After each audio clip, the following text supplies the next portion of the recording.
นะฐานะนะโสดคือเก่าโสดคือเก่าแม่นยังบ่มีผู้ใดมาจีบคือเก่าแม่นเป็นหยังเขาก็บ่มาจีบอ่ะโอ้ขี้ลายเขาบอกว่าขี้ลายบ่อนได้ขี้ลายนะเขามักเป็นคนงามๆบ่อนได้ขี้ลายนะคนดี บ่ขี้ลายบ่อนได้แหละ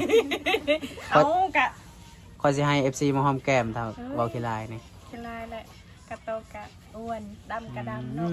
าะทุกคนเลยถ้าหากว่ามี FC แบบอยากมาหามาเล่นนำนี่ก็ได้ซะบ่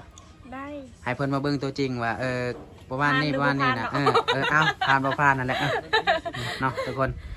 ถ้ามี FC อยากมาได้เนาะแม่นมาได้วางเสมอบ่หัวใจอันใด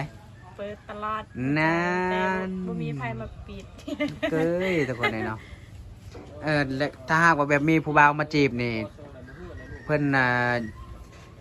มาแต่งแล้วก็อยากเอาเมื่อแบบถ้าเป็น